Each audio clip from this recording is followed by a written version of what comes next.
At sa vlog natin ngayon, tutuklasin natin ano-anong mga zodiac signs ang sa tingin natin or ayon sa horoscope ang yayaman ngayong 2024. Sino ba sa atin ang hindi nangarap o nag-ambisyon ng masaganang buhay? Lahat naman siguro sa atin ay gusto na makalaya sa kahirapan. Kung hindi naman makalaya sa kahirapan ay magkaroon ng peace of mind. Panatag ang isip na hindi natin problemahin saan maghahanap ng pambayad sa tubig, kuryente, upa sa bahay, tuition fee ng mga bata at marami pang mga bayarin. Sino ba sa atin dito ang gustong-gusto na mamalengke o maggrocery na hindi inaalala kung papaano pagkakasyahin ang dalang pera? Yung pipila ka sa cashier na punong-puno ang grocery cart at kampante ka pa rin walang iniisip na malalim kasi alam mo meron kang kakayahan na bayaran ang lahat ng kinuha mo. Sa realidad, lahat tayo ay nagsusumikap at nagpapakahirap dahil gusto natin magkaroon or makamit ang tinatawag na financial freedom. Sa astrolohiya, ang bawat galaw ng mga bituin at planeta ay merong epekto sa kapalaran ng bawat tao pagdating sa pag-ibig, kalusugan, karera, pananalapi at relasyon sa mga taong nakapaligid sa atin. Ang bawat interpretasyon ay magsisilbing gabay para sa bawat isa sa atin. Sa vlog natin ito, susubukan nating alamin kung tama bang mamuhunan ngayong 2024. Dapat bang ituloy ang mga pinaplano mong mga proyekto at marami pang iba. Sa vlog na ito ay magfo-focus tayo sa aspetong pananalapi. Alam ko gusto mong malaman kung isa ka sa mga magkakaroon ng masaganang taon pagdating sa pera ngayong 2024. Kaya siguraduhin tapusin mo ang vlog na ito. Kung bago ka pa lang sa channel na ito, huwag mong kakalimutan mag-like, mag-share, mag-subscribe at i-click na rin ang notification bell para lagi kang mauuna sa mga vlogs at live na gagawin natin dito sa channel natin na ito. Narito ang nasa top list natin sa mga zodiac sign na maaaring sumagana ang buhay pagdating sa pera, negosyo, karera, at ang pangkalahatang hanap buhay. Simulan natin sa swerte hanggang sa pinakaswerte. Simulan natin sa zodiac sign na nasa ikawalong pwesto na yayaman sa 2024 at ito ay ang Gemini. Ayon sa astrolohiya, ang Gemini ay gaganda ang takbo pagdating sa pera at magkakaroon ka pa ng ibang source of income. Ang iyong paggastos ay magiging balanse ngayong 2024. Isa sa magiging source of income mo ay galing sa mga komisyon, stock market, o anumang bagong trabaho.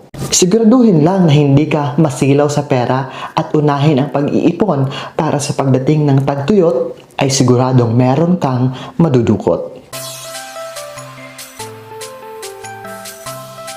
Pang-pito, pasok sa ikapitong pwesto ang Pisces. Ang Pisces ay makakapuhunan ng maayos ngayong 2024. Ang bagong taon na ito ay magdadala sa iyo ng maayos na daloy pagdating sa pera. Maswerte sa iyo ang pamumuhunan sa mga lupain. Maaari din magmana ka ng property at pwede ka ring makakuha ng pinansyal na suporta sa iyong mga magulang at iba pang mahal sa buhay. Pang-anim sa pwesto, Scorpio. Magiging maganda ang pagpasok ng bagong taon 2024 para sa mga Scorpio. Ikaw ay aambunan ng maraming swerte pagdating sa pananalapi.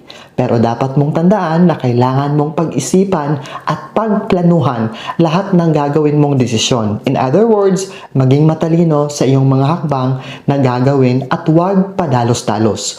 Unahin mo ang pagtatabi ng pera o pag-iipon dahil hindi lahat ng panahon ay magiging masagana ka sa pera. Maganda rin ang pag-i-invest sa mga alahas, mga gold, mga diamonds at iba pang mamahaling kristal dahil ito ang mga bagay na hindi nagde-depreciate. Bagkus, tumataas lalo ang presyo ng mga ito habang tumatagal. Nasa panglimang pwesto naman ang mga Aries. Dahil sa paggalaw ng mga planeta, magiging paborable sa iyo ang pagpasok ng pera at kayamanan. Kung plano mong makipagsapalaran sa ibang bansa para magtrabaho o di kaya doon manirahan, ang taong ito ay pabor na pabor sa iyo. Para naman sa mga Aries na walang planong mag-ibang bansa, maswerte sa iyo ang pamumuhunan sa mga negosyo tulad ng mga paupahan at iba pang negosyo na may kinalaman sa lupa o real property. Ang nasa ika-4 na pwesto ngayong 2024 ay ang mga Virgo. Ang bagong taon ay nangangako sa mga Virgo ng mas magandang estado pagdating sa pananalapi at income. Maaring matupad ang iyong mga inaasam-asam na makabili ng lupa at bahay, pati na rin pagbili ng sasakyan. Dapat kang mag-ingat o kung maaari ay iwasan ang pamumuhunan na may kinalaman sa lupa pagsapit ng Oktubre sa taong 2024. Kung ikaw ay isang negosyanteng Virgo, kikita ka sa mga negosyong pinasok mo.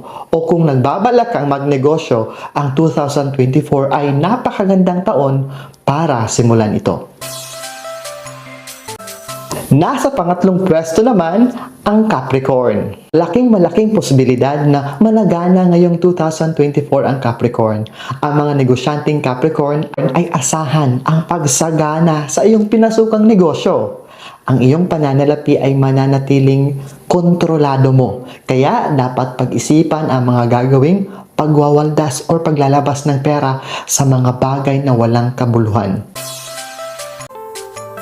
Ikaw ay nakakuha ng pangalawang pwesto, Leo. Ang ekonomiya pagdating sa bahay mo at negosyo ay talagang gaganda ngayong 2024. Ang mga naantalang proyekto sa nakarang taon dahil sa nakapos ka sa pera ay matutuloy at matatapos mo ngayong 2024. Ang iyong pangarap na magkaroon ng lupa, bahay at sasakyan ay maaaring matupad ngayong 2024. Dapat kang mamuhunan sa lupa at mga properties dahil magiging swerte ka sa ganitong mga negosyo. Sino ang top 1? At ang nakakuha ng number 1 spot ay ang mga Taurus.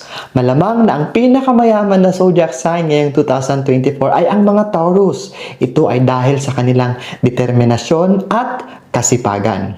Tinataglay ng mga Taurus ang mga katangian para maging matagumpay sa pananalapi.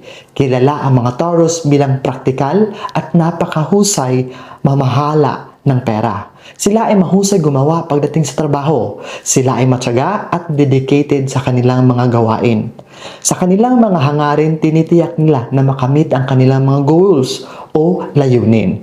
Bukod pa dito, ang hindi matitinag na kanilang focus at kakayahang nakatuon na matapos sa kanilang ginagawa ay malaking tulong sa kanilang kaunlaran pagdating sa pananalapi.